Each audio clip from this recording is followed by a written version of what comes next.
Nag-survey kami ng 100 Pinoy and the top 6 answers are on the board. Ano ang kabilin-bilinan sa'yo ng iyong lola? Go! Arwin. Wag magwawalis ng gabi. Magwawalis sa gabi. Bakit daw kaya? yun, malas. Yung mga kasabihan, di ba? Bakit kaya? Dahil medyo may kamalasan. Huwag magwawalis sa gabi. Ako nasabihan na rin ako nun eh. Survey says... Oh, wala. Marco, ulitin ko. Ano ang kabilin-bilinan sa'yo ng iyong lola? Magmano sa kanila parati. Magmano sa nakatatanda. Nandiyan ba yan, survey? Yes. Okay. Marco, pass or play? Play. Okay, Makati Kings, let's go. We're gonna play round 1. Balik muna tayo, Arwind. Okay, Joseph. Ano ang kabilin-bilinan sa'yo ng iyong lola? Laging matulog sa tanghali.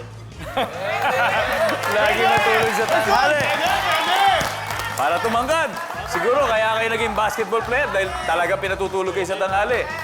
Ika nga nila, siesta. Matulog sa tanghali. Wala. Ano ang kabilin-bilinan sa'yo ng iyong lola, Kako? Huwag kang uminom ng serbesa. Iyon! Sabi ng survey ay...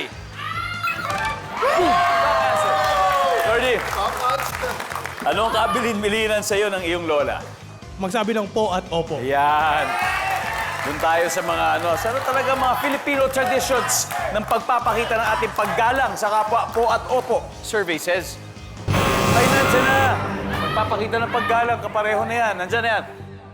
Okay? Marco, one last chance bago sila makapag-steal. Ano ang kabilin-bilinan sa'yo ng iyong lola? Kumain ka na ba? Kumain na. Basta kumain ka. Kumain ka na ba, po? Nandyan ba yan? Survey says, wala. Okay, Santos family. Panahon na para mag-steal. Yala, ano kaya? Anong kabilin-bilinan sa'yo ng iyong lola? Tingin ko, kumain ka na ba? Kain ka na! Kain ka na! Kumain ka na ba? Tama.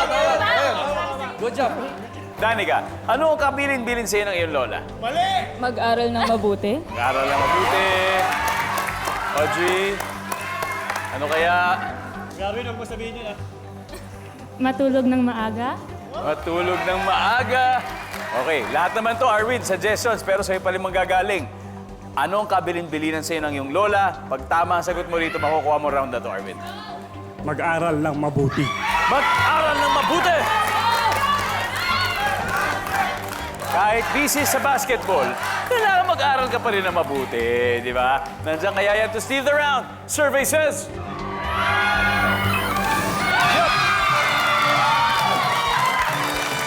Okay, let's see kung ano yung mga hindi nahulaan. Everybody, number 6, please. Lagi mag-ingat. Basic lang, basic. Number 5. Huwag agad mag-asawa. Number 2.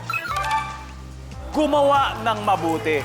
Grabe, no? Basta usapan talaga mga lolo-lola, puro talaga mga kabutihan talagang ibinibilin sa atin. Naka-slam dunk na po agad ang Santos family.